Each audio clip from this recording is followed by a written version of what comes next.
welcome to the show, ladies and gentlemen. Today we got a special guest, Lil Milk, a.k.a. Goldmouf, one of Jeezy's closest homies, one of his day ones. We're going to get into his story a little bit. Got an interesting story, you know. First off, I want to get into, you know, we start out from the beginning, the childhood, like, you know. You born and raised in Macon? Yeah. Yeah, I was born and raised in Macon, you know what I'm saying? Actually, I came from Macon Home Project. And from Macon Home, we moved on Duncan.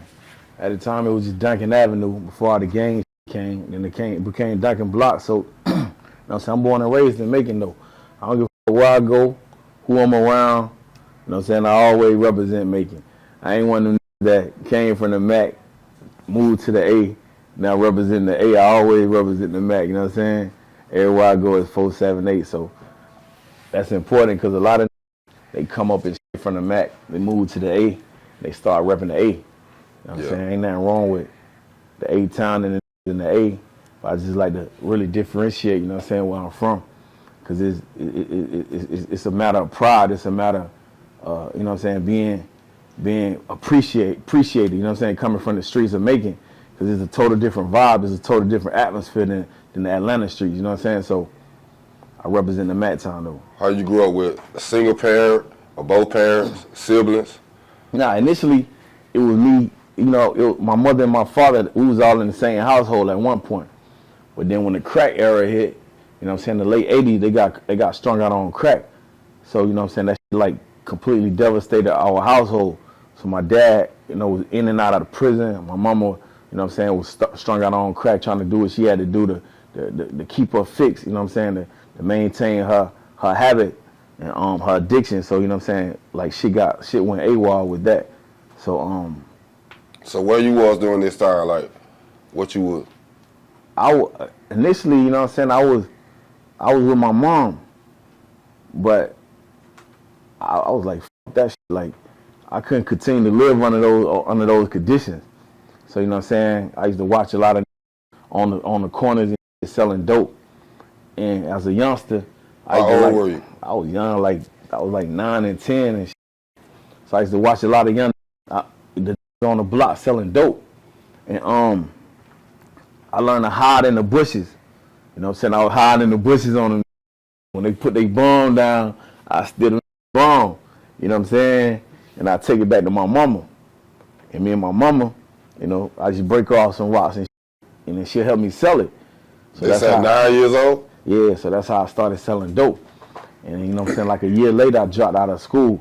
So I dropped out of school in like the 6th grade. You know what I'm saying? As soon as I went to the 6th grade at Winship Elementary, I dropped out of school and, you know what I'm saying, I was like, I'm finna get this bag. So wait, hold on for a second now.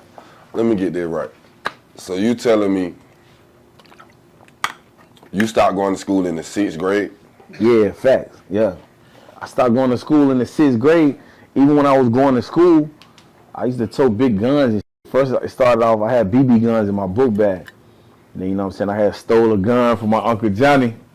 And I started toting that to school, you know what I'm saying, every day. So school didn't have it didn't have nothing promising for me. Because at the time, we needed food in the fridge. My sisters and shit, they was little girls, innocent girls, and my mama was, you know, she was doing what she was doing. So I had to make ends meet. I had to, you know what I'm saying, learn how to hustle up money to keep food in the fridge. Our lights was off, you know what I'm saying? We was stealing meters and shit. So I had to, you know, put up money for light bills and shit like that. And I was nothing like 10 years old, 10, 11 years old. And, you know, because my mama had a real bad habit at that time. You know what I'm saying? She was an addict. And how old were you when the habit started? When what started? The habit started. How old were you when you? I must have been like a cool 8 and a half, 9 years old. So before then, how life was it normal? Yeah, before then, life was beautiful. You know, growing up, when you young like that, it appeared that we had check. It appeared we had, you know, my parents had money, cause my dad was a construction worker. You know what I'm saying? He put roofs on houses. He take me on the roofs and shit with him. So, you know, it appeared that we had a bag. You know what I'm saying? But nowadays, now that I'm older, you know, it wouldn't be considered no bag now. But you know, back then, to grow up in a double parent household, you know what I'm saying, working parents, you know, we ain't want for nothing. You know, we needed something I didn't know, so it felt like everything was there. So you know what I'm saying, it appeared that we had a bag back then. And when the drug era came, crack era came, you know, we just lost everything. That destroyed our whole family, our whole household. We was displaced. Some of my sisters was over here at my aunt's house. Some of us was over my grandmama's house. Some of us, you know, just ended up where we ended up because my mama couldn't uphold and maintain a household, you know, due to the crack. But when I was real young, I mostly spent a lot of time in Blakely, Georgia, with my grandmama Annette. You know what I'm saying? She instilled a lot of principles, a lot of morals, and a real solid value system within me. You know what I'm saying? So, you know, she used to have me going to church and, you know, Sunday school and shit like that. But as soon as I come back to Macon, it's like all that shit went out the door. You know what I'm saying? So I was back, you know, with the niggas on the corner selling dope, back, you know, in the neighborhood where all the violence and mischief pop off at. So, you know, it was a hell of a transition, you know what I'm saying, just growing up in the streets of Macon, you feel me? Okay, so See, I was like born in this shit though, you know what I'm saying? You know, you got a lot of people that do because, you know what I'm saying, because they feel like it's cool and it's a trend, it's a fad, you know, it's a fad. They be riding waves and shit. But you know, when I got in the drug game, I was pretty much forced in the drug game, you know what I'm saying? That's all was around me, you know what I'm saying? Like, you know, my mother then was on drugs, my father was on drugs, you know what I'm saying? My house was a crack house, you know what I'm saying? Like, my mom and them friends coming, they motherfucking smoking rocks together, so I was pretty much forced, you know what I'm saying, in this shit. I wasn't, you know, I ain't do this for the looks and for the likes. I did this because it was a matter of survival at that time for us, you know? so what it was like on a day-to-day basis, what you'll see going on in the household? I mean, I seen some shit that'll make a numb, especially a kid, you know what I'm saying? I seen a lot, man. Like, you know, just out of respect for, you know, my mom and shit like that. I won't, you know, get into no gritty details of those things. But, you know, I seen a whole lot of shit that'll change a person's life forever and make you never want to go down that path. And that's the reason why even to this day, after seeing my mother and my father strung out on crack, that's the reason I never smoked a cigarette. That's the reason I don't do drugs. That's the reason to this day I'm sober. I don't sip liquor. I don't do shit because, you know, I feel like the way I seen that do my parents, like, I don't want no parts of it. And I know it had to be a blissful feeling. It had to be a great feeling, you know what I'm saying? Because they was like very strong. They was very strong black people, you know what I'm saying? They was the example of black excellence back in the 80s. So for me to watch how the drugs devastated them, you know what I'm saying? It went from one thing to another, to the next. So to see that, you know what I'm saying, that I made a vow to myself that I'd never do drugs. I'd never try coke. I never, you know what I'm saying, pop pills. I never do this because, you know, I know that shit gotta feel good. And I'm a type of nigga, I'm extremist. If I get on some shit and it feel good, I'm going all in, you know what I'm saying? So I never did that shit, you feel me? Okay, so you in the streets, you 11 years old, 10, 11 years old, you selling drugs. Yeah. At some point, you know, you start rapping. You know, when did that come along? Well, you know, I always been a rapper, man. Kind of funny because you remember back in the day, Chris Cross had that going on. Chris Cross, Jermaine Dupri, Yeah.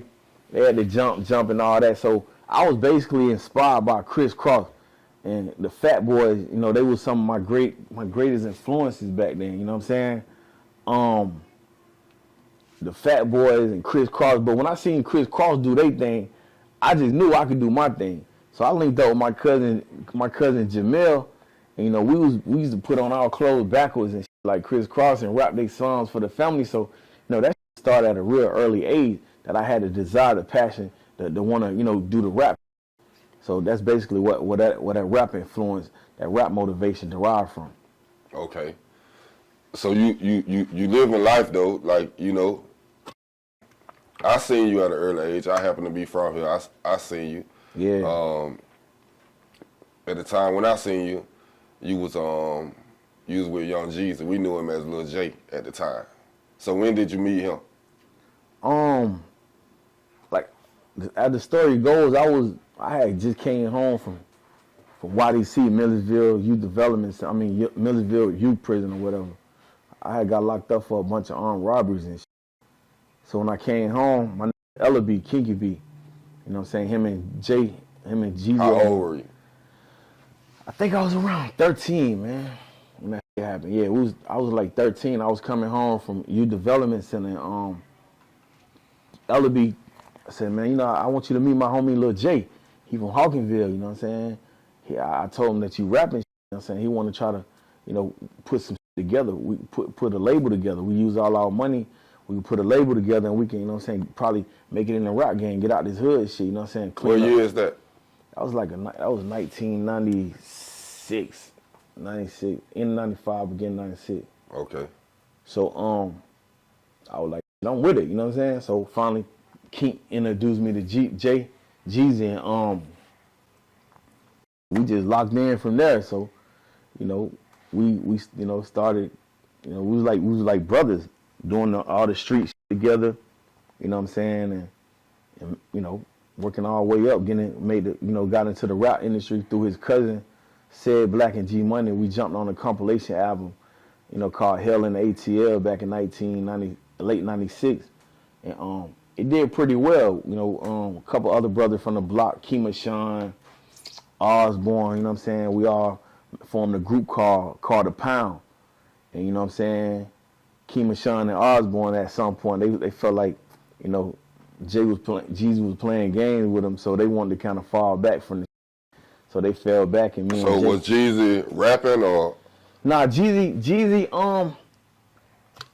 he wasn't a rapper. He was basically on the business side of things. He was, you know, trying to do a CEO thing. But he, you know what I'm saying, now and then he would play with a verse, you know what I'm saying, and part of verse or whatever. But you know, he wasn't no rapper because that wasn't what he was on. He wasn't trying to be a rapper. He wanted to be, you know, like his cousin. You know, he wanted to be like P. Diddy them and Kevin Lyles and like that. So, rapping wasn't some shit he was interested in. He was more interested in the money. You know what I'm saying, trying to wash up, you know, whatever type of money that he was dealing with. You know what I'm saying, so he can make the transition from the street to corporate America. You know what I'm saying. So you could see that Jeezy had the vision back then. Oh yeah, no doubt. Man, you know, talk that shit about Jeezy, man, but to be real with you, I got a lot of I got ultimate respect for Jeezy. You know what I'm saying? Like, I'm a real street nigga. Like, it ain't no stains on my name. I can't say shit about me. You feel me? Like, I'm the epitome of the real streets. You know what I'm saying? So I respect Jeezy, man. You know what I'm saying? Like, that's why even today I walk around with this on me. Like, this is snowman motherfucker bandana. I f with the homie. Like, you know, a lot of shit he may done a lot of things that I don't necessarily agree with. You know what I'm saying? But you know, it ain't no in the world you gonna agree with everything they do. You know what I'm saying? Like, I don't necessarily agree with, but at the same time, you know, Jeezy is a real in his lane. You know what I'm saying? He's a real. I can't say nothing bad about him, man. I mean. So what you think about when you hear these people, you know, try to say he didn't do this, he ain't a real dude, he's soft, this and that? Because I seen y'all, but for the viewers, I'm gonna tell a person this, man. When it come to Jay Jenkins, Lil Jeezy, Young Jeezy, whatever, you know y'all call him. He did all this shit he rap about, man. He wasn't in the street like I was in the street, because he always been like a corporate type of, you know. But he actually sold that work. You know what I'm saying? He did those things. You know what I'm saying? He ain't killed nobody, but he hung with like me. You know what I'm saying? So you know you ain't necessarily gotta do everything in the street, but you're a street. You know, he's a street material. He's a street. So he did that shit, though. Like he the one who really, him and King, you know what I'm saying, they really showed me how to get real money, you know what I'm saying? And I'll be on some if I sat here and said anything different, man. I wouldn't be I'm a millionaire, though. I'm a self-made millionaire. I wouldn't be in the position that I'm in if it wasn't for Jeezy and King, man. You know what I'm saying? And mostly Jeezy, though, because, you know, King, he Jeezy is the one. Jeezy was the mind behind everything. Jeezy was the mind and the motivation. He was the action. You know what I'm saying? So if it wasn't for Jeezy, I wouldn't even be in the position that I'm in, dog. You know what I'm saying? And truth be told, bro, when Jeezy made it, when I got locked up, when I went to prison and for down to 20 years, Jeezy kept on pushing. You know what I'm saying? If it wasn't for Jeezy making it, opening up the doors, you know what I'm saying? I don't know who the f*** no Goldmouf is. A lot of niggas wouldn't even be with me. I just be a motherfucking Mac Town legend, street. You know what I'm saying? But because he opened the doors up for me, you know, I'm able to do a lot of shit. You know what I'm saying? I'm able to walk in a lot of doors. Not saying that he opened his door and say, yeah, come on, Goldmouf, come in his door. Nah, but just by him opening up the door, I'm smart enough to know how to walk in that motherfucker. You feel me? So because of that, you know what I'm saying, I gotta respect Jeezy. You know what I'm saying? I gotta appreciate Jeezy, you know what I'm saying? Everything he's done throughout his life and all the decisions he made, I don't agree with all of them. But you know what I'm saying, for the most part, how you gonna knock a brother who came from nothing? A brother who had a vision, who actually pursued his dreams and actually, you know what I'm saying, did the impossible, coming from where we come from. You know where we at? All we hear about is dying every day. Dying every day around this motherfucker. Going to jail every day around this motherfucker. So to make it up out this motherfucker, stand next to Obama, and to make it up out of Macon, Georgia, and stand next to like Jay-Z, billionaire, and get that respect. That's hard as fuck. That's major. And if a nigga who that was hanging around Jeezy, if them ain't known, it's because they didn't have what it take to get on them. They ain't apply themselves. They ain't capitalize off the situation. You got a lot of that Jeezy took all around the world from this mother. You know what they was doing? Them was just soaking up the moment. Smoking, getting high, you know what I'm saying? Catching cases, the homie getting them lawyers. And after a while, you get tired of feeding. That can get old. Like, what do you got to bring to the table? Either you're an asset or you're a liability. You see what I'm saying? And at some point, as a boss, you have to learn to cut off liabilities. And you have to learn to deal with assets that you can, you know, that you can benefit from, that you can capitalize, and that's willing to capitalize off the situation and make you a better player, make you a better person. You know what I'm saying? Rather than always taking it and you know, taking away from what you got going on and always with their hand out. You see what I'm saying? It's my rest in peace Kingpin. Not to speak bad and not to make this no Jeezy interview, because this ain't that. But you know, he took Kingpin all around the world with him, man. You know what I'm saying? And what happened? Kingpin, you know, came back to Macon, sitting on Poppy Avenue, selling nickel bag of weed. How the fuck you go from hanging with the biggest niggas in the industry in the game, and you back in Macon, sitting down selling weed on Poppy Avenue? No disrespect. Love the homie to death. Rest in peace. You know what I'm saying? Great condolences to his family. You know what I'm saying? His family, my family. But how do you go there? It shows you that, you know what I'm saying, the homie granted the opportunity, just ain't capitalize, seize, and apply that shit to expand. You get what I'm saying? Okay, I understand what you're saying, but with that being said, right, and I see you got a great deal of respect for Jeezy, right? Yeah, I do. So how it make you feel when you see people like Bleu DaVinci? He just did an interview. You know, he talked down on him. He said he never did none of the street stuff. He wasn't that guy. He a rat. He told what you think about it? For one, you know what I'm saying, Bleu DaVinci don't have the knowledge to speak on. He don't know what he know about. For one, Bleu DaVinci wasn't with us in Macon, Georgia. I don't know what, you know what I'm saying, what type of perception he had with Jeezy once Jeezy went up there to Atlanta with Meechin around them guys. I don't know.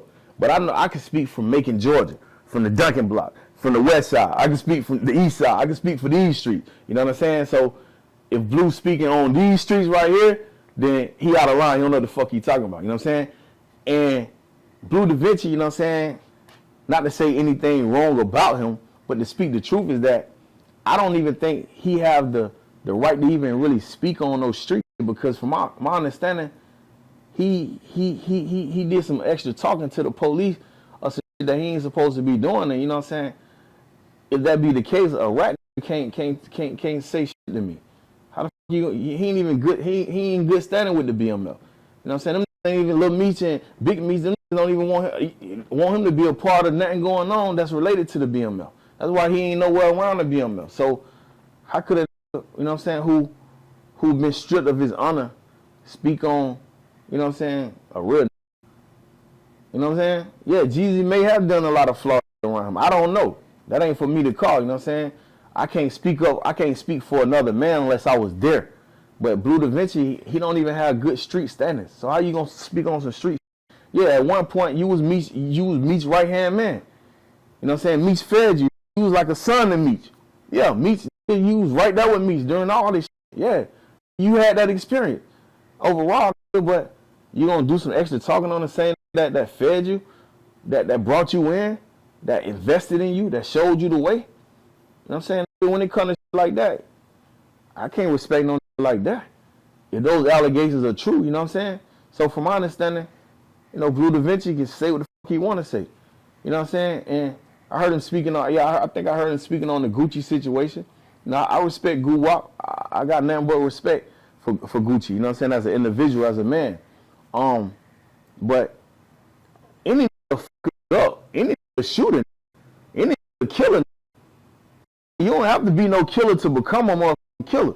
You know what I'm saying? If your life on the line, you feel like it's pressing you, and you strapped, you gonna up that fire, you gonna let that bitch blow. So you know what I'm saying? Like, you know, everybody, you know, they carve out their reputation based on whatsoever. You know what I'm saying? But at the end of the day, Bleu DaVinci, I don't think he should be speaking on streets if he didn't violated one of the cardinal sins of the street gang, which is snitching. Okay, let's go back for a minute, right? Okay, you spoke about having the rap going on, and then you catching a charge going to prison. That's basically when Jeezy started rapping. But before that, right? How was it building that buzz and having that buzz, and then getting a charge right when you got that buzz and you got a chance to make it? That shit was devastating, man, to be real with you. But you know what I'm saying? Like I say, when you come from the project, when you come from nothing, you know, you really can't see yourself, you know, with something. You know what I'm saying? It's hard to see yourself with something. So all you know is the streets. All I knew was the streets. You know what I'm saying? I was out this motherfucker. Eric and they mama from Macon, Georgia, who from the streets, they know what it is with me. I ain't even got to speak on that. You know what I'm saying? So you know how I was living. So you know, the rap, it was about the street, because that was bringing the money in. But after I went to prison and I seen that Jay actually did that shit, Jeezy actually blew. It fucked me up because I'm like, because you know he did this. You know what I'm saying? So it was surreal. It was unbelievable. What your feelings was the first time you seen him and he was young Jeezy, he wasn't Lil J no more, like he was on TV. You know, Jay always Lil J to me. You know what I'm saying? Like even to this day, like I go around him and you know, we kick it and he J to me. Everybody else, you know, he they bosses. He ain't my boss. You know what I'm saying? He they bosses. I be like, Jay, man, you know, I talk to him like you know, like we been talking, like you know, he a celebrity. You know what I'm saying? So all the people that work for him and all the people around him, you know, they look at him like, you know, which they should, as they should, because he's their boss. But you know me, I look at him like, yeah, this Jay, what up, man? Put that motherfucker on, you know, just regular shit, and people be looking at me like, you know what I'm saying? So it's a respect thing, but overall, you know what I'm saying? Yeah, I'm talking about that moment though when you knew, man, my homie, he there. I'm gonna be real, dog. Like that shit was like, it was one of them real defining moments, because I felt like we made it. You see what I'm saying? I really felt like we made it, because you know we had been going at it for so hard for so long, and so when I seen that shit, I was like, bro, we did it. Cause I know I'm an integral part of this history, and I know when I get out, I'm like, yeah, my nigga gonna motherfucker turn me up, something to be good. You see what I'm saying? So I felt great about it, man. Even to this day, man, like I'm so like, it still fuck with me, even to this day, to see that the homie made it. You know what I'm saying? That like, it bring a lot of joy to me, man. You know what I'm saying? It bring a lot of, cause it let me know that it can be done. And it should inspire anybody though. You see what I'm saying? All of us from around this motherfucker who's seen this shit, who was here from the get-go, who's seen it, you know what I'm saying, crawling, walking, and then running and sprinting and marathoning. I see y'all coming to the club 30 deep. Yeah, you know what I'm saying? I'm gonna be real with you. At first, it was garbage. Like when that hard and soft, like we didn't like it. Like it took some time, you know, for him to grow on us. You know, then when he came, Jay was horrible. Jeezy couldn't rap for shit. I mean, he always could put words together, but as far as like him finding his mojo, he didn't have that. You know what I'm saying? He was all over the place. He joined the Project Track ad-lib, trying to do the Birdman time. Like he was trying to find that way. But when he found that way, you know what I'm saying, I respect it. And he's an icon, you know what I'm saying? So he's an icon. So, you know, that like I say, man, like that shit was phenomenal, man, just to even to be able to live this shit, man, you know what I'm saying? Like to be who I am as an individual, you know, knowing the rich history that I'm a part of, you know what I'm saying? Finding my own way through this. You see what I'm saying? Like it's very meaningful, man. You know what I'm saying? Like it's something worthy of a movie, something worthy of a book, you know? So I'm just grateful, man, to be a part of this shit and be able to continue to further the legacy, because we're very extinct, man. You know what I'm saying? Like it's hard out here for it, man. To make it, man, don't even have money to buy their baby Pampers out here, man. It ain't even about the material aspect of it, but you know, just surviving out this, man. Jeezy is one that I seen, bro, that navigated this street game and didn't get a scar on his face. Didn't even go to the county jail. Made millions in the street, my without ever going to jail, man. Made it out this clean. Made the transition to corporate America. Man, how many you know you can say that? Actually played with the play with, got down, did his thing, became successful. I'm talking about years in this. I can't say that. I went to jail. I went to prison. You feel me?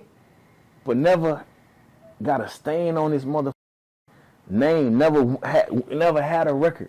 But really did this. You know what I'm saying? Talking about ESTG is the new Jeezy. Maybe he talking about as far as the rap music goes. But ain't no one the hell no ESTG, the real Jeezy, because the new Jeezy, because Jeezy actually did this thing in the street. Jeezy sold them blocks. I was there. I was a part of it. You feel me? So you was a motherfucking college football player or some shit. Nigga, you can't tell me you did this street the way, you know what I'm saying, the homie did it, and you was still able to maintain the focus and go to college and become a football player? Hell no. Do you think it's a rapper, a superstar rapper, that rap about the blocks that sold more blocks than Jeezy, including Jay-Z? Nah. Jay-Z ain't sold block like Jeezy. Hell no. I put my life on it. Not in a million years. Hell no, because... Yo got it. And then... Birdman. Nah, man. Let me tell you some real shit, right?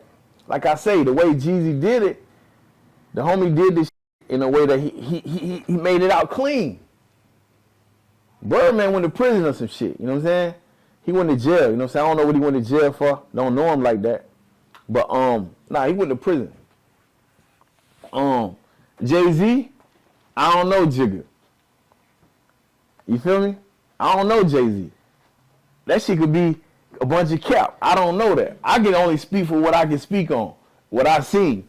You know what I'm saying? Cause you gotta admit, we was having that shit. We pull up motherfucking 20 cars deep. As young Lexus, Benzes, Rangers, we had all of this shit with the Young Gun movement. You know what I'm saying? So I can't speak for another motherfucker. I can only speak for what I know, you know what I'm saying? But I don't think Jay-Z, you know what I'm saying, was on the level of Jeezy and King. Them niggas did it. Getting locked up in a different state. What that felt like? That shit felt horrible, man. I thought I wasn't gonna make it out that bitch, man. Bruh, I never felt so bad in my life. I felt like just got giving up on everything, man. That shit horrible. Was it because of the time or just being out of state? It was both. You know what I'm saying? You know, when you get locked up in your state, you know, you're going to see some that you know, some from your city. You know what I'm saying? give you that more, give you more of a confident feeling. Like, damn, I ain't the only one in here. You know what I'm saying? Like, I know this here from up the street. I know he from the east side. But nah, when you in another state and you don't know nobody, it's like you on no man's island. You alone. You know what I'm saying? You gotta scrap up and what I'm saying, make that count. So it was a real fucked up situation for me, what I'm saying, to be out of state locked up like that. I ain't know what to do. All I knew to do is take this shit, what I'm saying, day at a time and maintain, man. Try to keep maintaining and praying and just, what I'm saying, just praying, man, praying for a miracle, you feel me? How much time you did? I did 17 years and like 8 months. 17 years, 8 months. I had 35 though. 17 years, 8 months though. So you served almost 20 years in a state that you weren't familiar with hardly anybody. Hell yeah, man. Hell yeah. Shit was crazy, man. As I think about it, I really don't even, I know how I did it, but it's like, damn, I really did that shit. You know what I'm saying? I did that shit, my nigga, without a scar on my face, dog. You know what I'm saying? No, can't say, oh yeah, it's crazy because I done met so many people on the street that knew me from the penitentiary in Florida. Like I served time at like 19 different prisons. I went from Tomoka to Columbia, Seattle, LFSP, to Okeechobee, Okaloosa. Every fucked up count in Florida, I was there. CM, Charlotte, you know what I'm saying, Santa Rosa. Like I served so much time at so many prisons, and every motherfucking camp I went to, I did the same shit. I flooded the bitch with dope and phone. You feel me?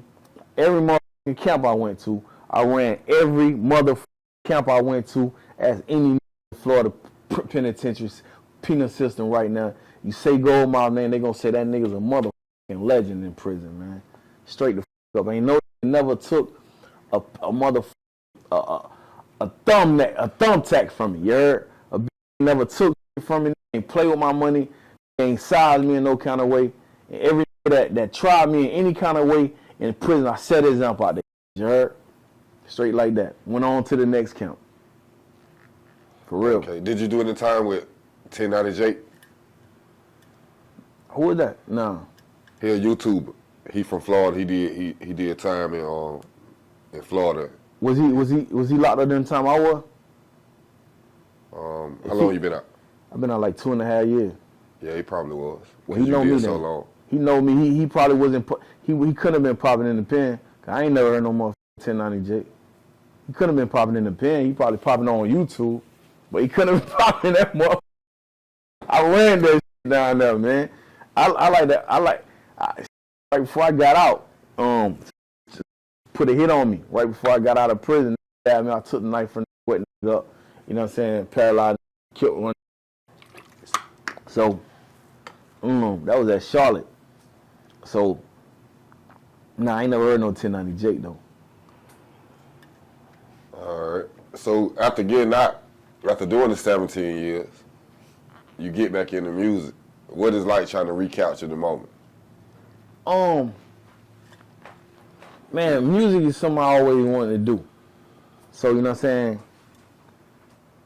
saying? I just wanted to get out and with the music, man, just to see what I could do with it. You know what I'm saying? I seen Jeezy do his thing. A lot of people, I felt like the doors was open. So even if I ain't get in the game and get a platinum record myself, I can put some young on some other people in the game so they can get some record. So, you know what I'm saying? Success begets success. So, I don't have to necessarily be the on the track. I could be like a DJ Khaled, you know what I'm saying? Ain't gotta do no rapping. As long as I put the records out to do what they supposed to do, I get the credit for it. I'm good. I'm still successful in the music industry. You feel me? But it was a hell of a transition because, you have to learn. Like when you do that much time, you have to get out and just relearn everything, man. It's like a baby learning to talk again, learning to walk again. You know what I'm saying? Like you do then the 2 decades in the pen, everything changed. Everything changed, man. You get out, you know what I'm saying? When I got out, they had all this new technology and shit. You know what I'm saying? That shit was different, man. First time you seen an iPhone? I had an iPhone in prison. Okay. So, you know what I'm saying? Like, I was up on point with the phone. Okay. But when it came to touch this and, you know, like, all this new gas pumps, you know what I'm saying? The swipe your card, the tap your card in Walmart, all this crazy. You know, I only played with cash in my life. So, you know, all this stuff was new to me, man. The banking online and, you know what I'm saying, the women, like, just a lot of shit, man. Like, a lot of shit had fucked my head up, you know what I'm saying? Because I had to relearn, readjust, reacquaint myself with society. But it turned out to be pretty smooth, though, man, because I had a lot of people around me that was showing me, you know, how to make you know, proper adjustments. You feel me? So it was kind of smooth, though. I'm still, even to this day, I'm still kind of like learning new shit, though. You know what I'm saying? Like, yeah, I'm learning new shit. You got a relationship with Boosie, right? Yeah. What you think about Boosie and T.I situation and the whole snitching thing in general? I think, from my understanding, you know what I'm saying, Boosie and T.I have became closely acquainted. Them have became pretty close, you know what I'm saying? They sons, King and Lil Tootie, they got a real good relationship. So T.I and Boosie, you know what I'm saying, they started kicking it with each other pretty heavy, man.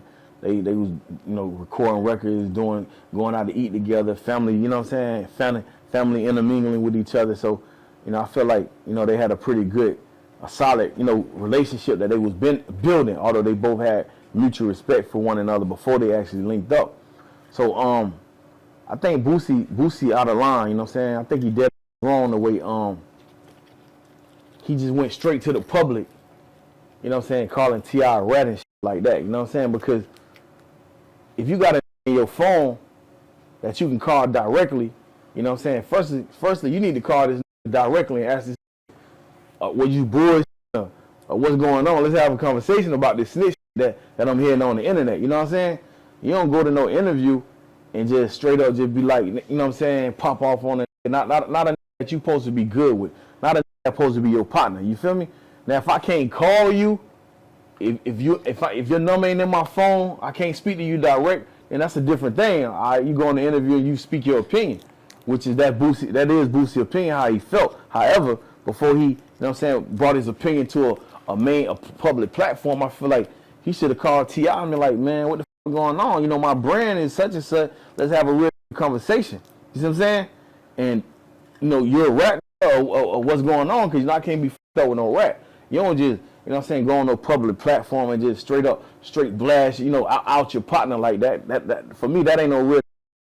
And I feel like if he felt like T.I, you know what I'm saying, if he didn't want to associate himself with no rat, or whatever the case is, not me, I'm not calling Tip a rat, because, you know what I'm saying, I don't know the homie like that. I got respect for the homie. However, you know what I'm saying, when Tip did this 1-800 hotline Tip, that's the he should have been looking at, like, damn, you know what I'm saying, you although you trying to do this based on condition of your probation, every nigga do based on a condition, you know, to get out of prison or whatever the case is. So if you looking at the homie on some sideways, you should have been looking at the homie when he did the 1-800 tips. You see any crime, report the crime, because that's what the police do. You see what I'm saying? So don't get on a public platform and go to talking about it. You know what I'm saying? When you got access to call it, you know, that's just like me and you. If you got my motherfucking number in your phone, if I feel like you did something wrong, I'm finna tell you first. Check this out. What's up? What the fuck poppin'? What's going on? You know what I'm saying? And then I take this shit to a public platform after I done told you to your face. After I done told you in person on the phone, nigga, you a rat and I ain't fucking with you like that. You know what I'm saying? Then I take it to the public platform. So I feel like Boosie was out of line about that. You know what I'm saying? However, who am I to got to tell them what they should, could, or can't do? You know what I'm saying? Well, what you think about the whole snitching culture, just in general? I feel like a lot of these young niggas, man, they haven't lived that life. You know what I'm saying? And they begin to live such a lifestyle, and they really think it is a game. They haven't seen those consequences. They haven't been burnt. They haven't walked in that fire. So these think it's a game. They think they can just spray their drakes and you know what I'm saying, you know, kill and shoot, and there ain't no real consequences for it. So the snitching culture fucked up, because when them niggas find themselves in that situation, them niggas realize they ain't built for that. And them niggas gonna tell on their mama. They gonna tell Moses on motherfucking Abraham. Them niggas ain't gonna be playing. Them niggas gonna tell everything. When you know these motherfuckers talking about giving you 30, 40 years, man, for real, the rap shit, the internet, you took away from all that, and you see this shit is real. You in a cold ass cell with rats running in and out this motherfucker. You know what I'm talking about, nigga? You don't know where your baby mama at. You worry about your car that you had. You know, you done heard another nigga driving your car down the street. You trying to do anything in the world to get out that. And that what them niggas gotta understand. They gotta understand that this is really real. Like, this ain't no game. This ain't no internet. This ain't no motherfucker. This ain't no God stars movie. This ain't power. This is real life. So if you call yourself, you know, living a certain way, then you got to be prepared for whatever the consequences of that lifestyle bring about. You see what I'm saying? And if you ain't prepared and you ain't ready to suffer those consequences, then you know what I'm saying, just play it cool. You ain't got to be no gangster.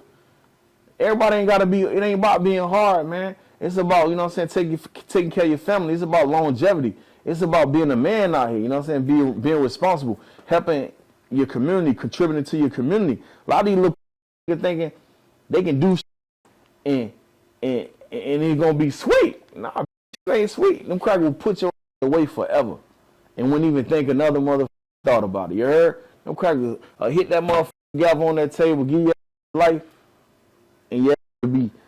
Look at the young YNW Nelly, whatever the fuck his name is down there in Florida. Look at the that killed Dolph. You know what I'm saying? These in jail begging, man, my human rights. Listen, man, if you can't stand the heat, stay the fuck up out of the kitchen. Cause when I did my crime, I did my motherfucking time. Ask my mama. My mama tell you, I ain't called home crying out one motherfucking time, and I had 35 years.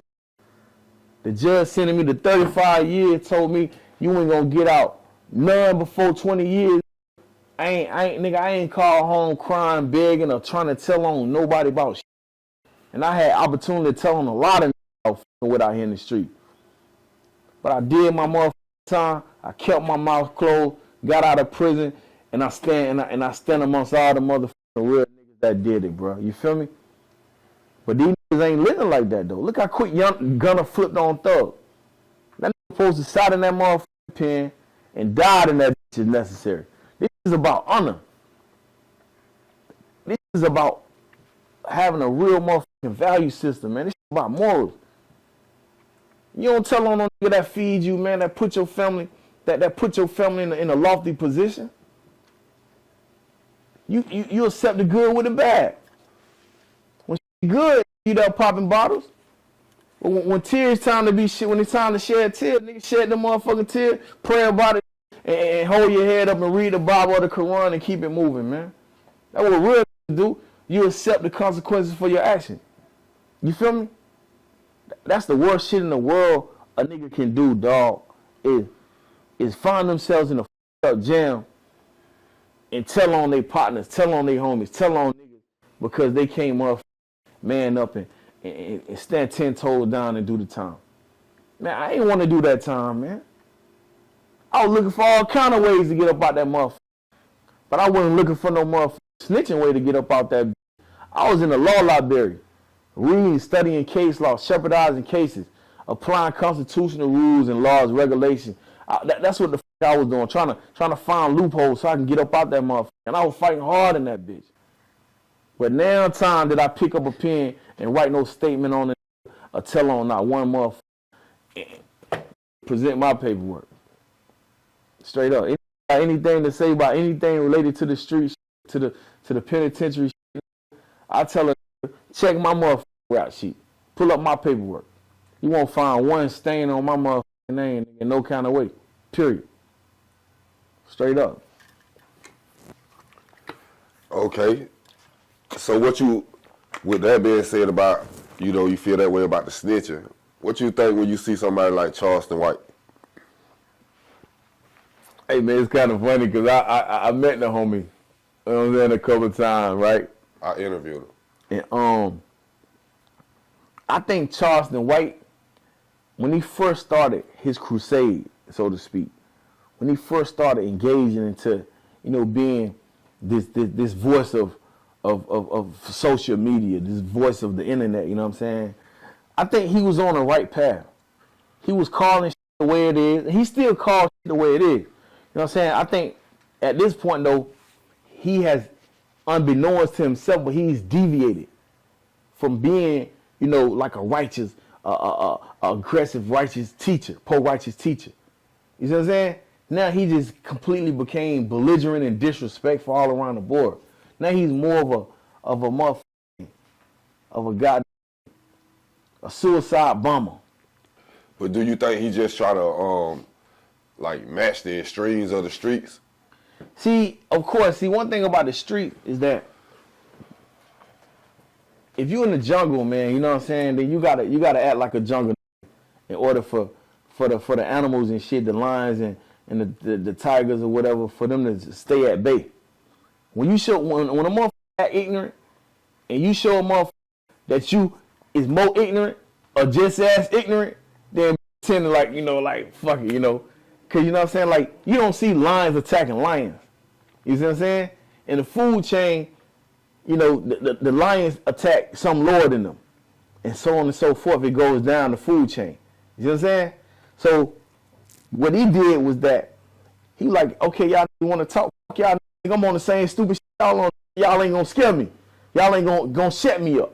So that was his aim for, you know what I'm saying, becoming so vocal and belligerent and like, you know what I'm saying, disrespectful. And that was his entire approach. But now I think he didn't went a little bit beyond, you know what I'm saying, what's necessary. Because somebody made a statement the other day. He definitely fight fire with fire. You know what I'm saying? Like, if you gonna like this, if you gonna light a motherfucking barn fire, he like the forest fire, wildfire. So, you know what I'm saying? Like, he fighting fire with fire, and I understand the approach. But I do think, you know, certain things that he's wrong about, you know what I'm saying? Because although you can fight fire with fire, it's certain limitations that you should go. And he's shown to us, he's shown the public, you know what I'm saying, that he has no limitations. You see what I'm saying? And that's what, you know, make a motherfucker not have no type of, because at first he was making real good points. Like I say, you know what I'm saying? Now you might catch him online saying, your daughter, she can suck my dick. You know, just ill that he don't have to say. You know what I'm saying? He can kind of, you know, he could have stuck to, but who am I to say what another man should do? You see what I'm saying? But I just feel like he deviated from, you know, the poor righteous, angry, pro-righteous teacher standing up for himself, you know, because he got every right to stand up for himself. And he shouldn't let these motherfuckers, you know, debo him or bully him. He shouldn't allow that. But I feel like it is a limit to that. You don't have to, you know what I'm saying, stoop to an even lower level than they are, you know what I'm saying, to get your point across. Like when they go hollering out J Prince and, you know, cool, he can say fuck all them. You know what I'm saying? But when it comes to certain other things, you know what I'm saying, like, I feel like you ain't got to be so harsh. You ain't got to be so, you know, insensitive. You know what I'm saying? And I think that's the only issue that I have, you know, with what he's doing. But you know, his answer, his rebuttal to that gonna be the streets is insensitive. Yeah, the streets are insensitive. But it's about where your morals at though. The streets. It becomes a matter of morals. It don't matter if another motherfucker ain't got no morals. It's about your morals. So you telling me just because this another you gonna too? Hell no. Okay, so where your morals at? You get what I'm saying? Okay, just because they may say, fuck you, Charleston White, you know what I'm saying? Fuck your daughter, that don't necessarily mean that you got to go over here and fuck their daughter. Because now that makes you a child molester. You get what I'm saying? So, although, you know, you said, fuck my daughter, bitch, I'm going to see about you. I ain't going to go over here and just piss on your daughter. Nah, because it becomes a matter of a moral line now. You get what I'm saying? Yeah, I feel you. So, you can hit below the belt, but come on, like let's stick to what's moral. But who am I to say again? You know what I'm saying? They have their own morals. Live however they live. My morals may not be his morals, obviously. You know what I'm saying? And his morals ain't my morals. But he do spit a lot of real shit, and the real shit I do appreciate because a lot of this shit do need to be called out. You know what I'm saying? Niggas need to speak on this shit. And a lot of shit he afraid to speak on. But he ain't afraid to speak on it. And that I appreciate about the brother. You feel me? For sure. It's something I want to go back to, man. that you said earlier. When you say you might not agree with all the Jeezy decisions, are you talking about like when he did the verses? I mean, at first, you know what I'm saying, the verses kind of bothered me. You know what I'm saying? Because I was strictly looking at that shit from a street perspective. Like, what would the street do? Street ain't finna sit here and let no nigga, you know what I'm saying, try him in no shape, form, or fashion. Did you know Pookie Loc? Yeah, I knew Pookie Loc. Okay. Yeah, I knew Pookie Loc, but I ain't with Pookie Loc. Okay. You know what I'm saying? He wasn't now one of my partners. You know what I'm saying? I mean, rest in peace. You know what I'm saying? Much love, condolences, or whatever need to be placed, but I don't fuck Pookie Loc. That I ain't fuck with. You know, Jeezy didn't fuck with Pookie Loc. You know what I'm saying? So let's not get the facts fucked up. You know, Pookie Loc then was some that was crip that had came along you know, to basically, you know, man, in this life, man, you got that come along, tag along, man. You know, everybody got a position to play. You know what I'm saying? Pookie Loc position, you know, was always his position. The niggas had never been really successful in life. Them just some gang banging, you know what I'm saying, that you know, wanted to get on, was willing to do anything to get on. So everybody had to make that decision. They made the decision to go over there and, you know, do what they doing, trying to win cool points and satisfy the bosses.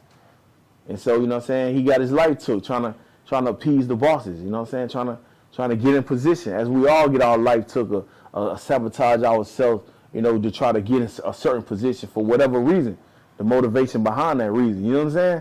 But your question was you said you didn't agree with all his decision making, and I was wondering the icy like, situation. Did the verses bother you? The versus situation with Jeezy was this.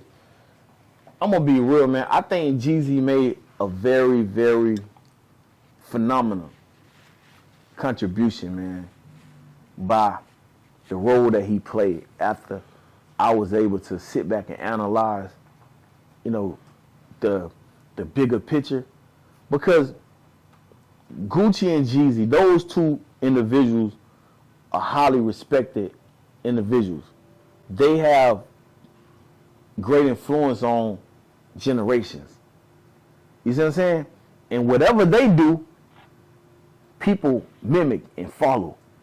You see what I'm saying? And just imagine how many people that follow Snow and look up to Snow. When he you know, allowed Gucci to do what he did, he just shoved that shit off his shoulder. You know how many people that probably are subjected or encounter a situation like that and say, damn, I'm finna do this shit like Snow did this shit, man. Instead of pulling out their gun and killing them off, it could be one of us that could have been on the other side of that gun that finna get murdered. But they probably say, you know what, man, that I look up to Jeezy, man. I ain't that dumb shit, man. I'm finna take care of my family. I'm finna you know what I'm saying, be a pillar in my community, man. I ain't finna be a part of this, you know what I'm saying, this 99 percentile shooting up and killing up everything. I'm finna take this route that Snow took with Gucci. And that shit could save life. It could save your son's life. It could save my motherfucking son's life. Just by watching that model right there. That's deep. That's deep. So believe me, people was watching that. And people that Snow influenced saw that example that he led. I guarantee you, we may not know, but just that demonstration alone has saved numerous of lives already. That over in Boston, in the streets of Chicago, over here in Baltimore, down here in Miami, Florida. Somebody made that decision based on how Jeezy made his decision not to even pursue that. And a life was saved behind that. And it could have been a motherfucking our family life. A lot of time I be going through and I think about that shit. I be like, man, fuck this shit, my nigga. Let me keep it moving. Ain't even worth it. This shit bigger than that.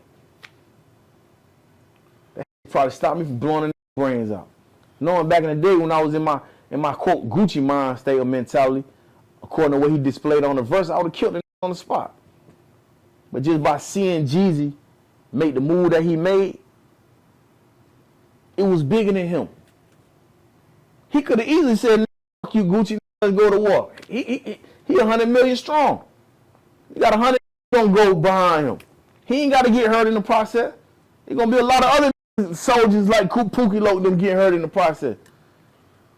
But you know what? He been through that before. So he took the bigger route, man, and said, you know what, f that. I'm trying to inspire young to put their guns down through my real life example right here on this stage, what millions of people are watching. Yeah, it may make me look soft or embarrassing, but now actually, I can't question Jeezy's credibility. He lived his life. And that's coming from me. That's coming from a who done did that time in the pen, who done had motherfucking 13, 14 bodies out here in the street. You know what I'm saying? Who been on trial for murder. That coming from, you know, from me. And I ain't saying it because I know Jeezy. I'm telling the truth. Jeezy don't put no motherfucking money in my pocket. Jeezy don't pay my rent. Jeezy don't pay none of my mortgages. I'm just being on some real. I get respect where it's due, respect where it's due. You feel me? But just imagine how many lives that brother right there saved. Even if it's just 10 lives he saved. Those 10 brothers that still walking earth, able to provide for their families and be an example and role model in their communities, man. That's right, because those 10 lives are going to affect more people and, you know, it keep going. Yeah, man. So that's how we got to start thinking. We can't keep on thinking, you know what I'm saying, when I be around Jeezy, he'll tell me, like, hey, go, don't be on that shit around me. He'll be laughing. Like, it's a mentality that we got. You know, once you elevate, you don't want to be, you know what I'm saying, amongst that mentality. Because that's going to keep us down here where we at. That's going to keep you saying, and that's going to keep me pulling fire. But we got to break those chains. That's why so many motherfucking murders in Macon, Georgia. That's why so much poverty. That's why so much making bad decisions. That's why so many kids getting killed in the streets of Chicago. You know what I'm saying? So we need somebody to be brave enough to be different. That was courageousness, man. He was strong enough and courageous and brave enough to be different. That's what I thought after the fact. Doing it while it was going on, I kind of felt the way about it when he went to, you know, saying the things he said. But after the fact, when I sat back and analyzed it, you know, I say for the bigger picture, he did the best thing, you know. So yeah. I respected it. Yeah. It was a hard pill to swallow. But the homie swallowed that pill. And he saved lives because he swallowed that pill. He took that sacrifice. That's kind of like the people that believe in Jesus. You know? They feel like Jesus made the sacrifice. He made that sacrifice. He was crucified on that cross. According to, you know, those who believe that. He took that sacrifice for other people to live. The homie was crucified on that motherfucking stage during verses. His pride, his ego. He was embarrassed. He was ashamed. But he took that crucifixion and it saved multiple lives, man. And it's going to always save lives and they're going to continue to save lives. So that's how we got to start looking at things. You know what I'm saying? So I respect that. All right. So I also want to ask you, man, what the new music like, man? Where I can find the new music, you know, when something dropping, you know, give me the details about it. I got a new project that we working on, me, Ivory Scott, Hitmaker. You know what I'm saying? We working on a project. It's called Loyalty Over Love. You know what I'm saying? Like, this project really is a total different project. On this particular project, I actually got new writers. I got real, you know, multi-platinum writers in. You know what I'm saying? A lot of people say they don't use writers, bullshit for the most part. But I got real deal writers in, you know what I'm saying? So we compose a lot of these songs together, and these songs, they hard as f. So my project called Loyalty Over Love, I'm about to get ready to put out a single with Reintegrating called Not Today.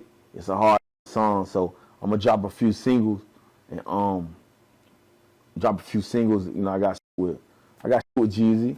I got shit with you know, Rollo, my brother. You know what I'm saying? Oh yeah. Free Rollo. What's up with Rollo, man? Oh yeah, that's the brother, man. Love the brother to death. He just got, matter of fact, he just texted me today. He just went to he going to a halfway house. So he just came out here to Georgia. He'll be out around September, December. He'll be free. So you know what I'm saying? Free Rollo, man. Free Rollo. I don't do shit without, you know, acknowledging the brother, because he did a lot of shit for me, man. Just belief. You know what I'm saying? Just believing in it, you know, giving me the torch. How you met Rollo? I met Rollo through at that time his manager Queen. You know, she introduced me to Rollo. And, you know, Rollo had already heard of me, and shit. So, you know, we both Muslims, so we automatically like click. We locked in. So, you know what I'm saying? Like, I don't do shit without, you know, paying homage to the brother Rollo. You know, acknowledgement, much respect, man. I can't wait till he come home. We're gonna turn this all the way up. So, you know what I'm saying? I'm just waiting on the brother to come home, man. Like, great brother, great heart, wonderful young man to know, man. That what's up, man. Free Rollo again. Also, what kind of message you'll give the kids, man? I know, you know, you was just talking about how the Jeezy verses, you know, were positive for people to look at. But, you know, yourself, what you'll tell the kids out here the way things going? Man, there's so much to tell the kids. For the most part, kids gotta be kids. And just know that one day, you know, it's a time gonna come for them to become grown. A lot of kids try to be grown before they time, you know what I'm saying? Just be kids, man, and as a kid, you know, have fun with life, live life, you know. Everything don't have to be so serious. But when it's time to become serious, make sure that you got a real plan. You pursue whatever your goals are, your dreams are. You pursue them and don't let nobody tell you that you can't accomplish the impossible, because if you expend your energy, you dedicate your time, commitment to whatever it is you set out to accomplish, you can do it, because, you know, you're looking at a person who don't even supposed to be here right now. You know what I'm saying? I don't supposed to. A lot of times I find myself I'm chilling with, you know, some of the biggest names in the industry. You know, they know me. I know them. You know, we got mutual respect for one another. I'd be like, damn, I'm here. You know, a lot of this shit that I done accomplished, man. It's just a lot, man. It lets me know that no matter what you go through, no matter, you know what I'm saying, what type of obstacles you encounter, you always can change the narrative. You can be whatever the you really want to be. You just got to be willing to put the time and energy in it. You know what I'm saying? You got to be willing to work hard. Don't just come to you. You know what I'm saying? Don't come overnight. You know, the life of success. Success is a process. You know what I'm saying? Lil Wayne ain't become Lil Wayne overnight. You know, you may see Moneybagg Yo pull up in that pretty ass car, but don't think Moneybagg got that car overnight. If you want that motherfucking car, you got to put in that work, just like Moneybagg put in that work. You see what I'm saying? So just know that anything you want, you can get it. You just got to work for it. You got to be willing to work for it. And you got to believe in yourself, even when people tell you that you can't do something or that you aren't going to be able to do something. You got to still believe in yourself and keep on going until you get to where you want to be. And if you keep grinding, you keep hustling, you're going to be just where you want to be. All right, with that being said, we're going to wrap it up. Man, shout out your social media, man, how you can be reached, man. Yeah, on Instagram, my tag, Goldmouf Famgoon, GOLDMOUF_Famgoon, FAMGOON, Goldmouf Famgoon. Y'all make sure y'all check out my new project, Loyalty Over Love, that's about to pop. You know what I'm saying? My clothing line, the Gold Collection. You know what I'm saying? Shout out to all the real niggas, all the niggas in the pen, Hold your head up. You already know what it is. Found goon business. Chop it leap, baby.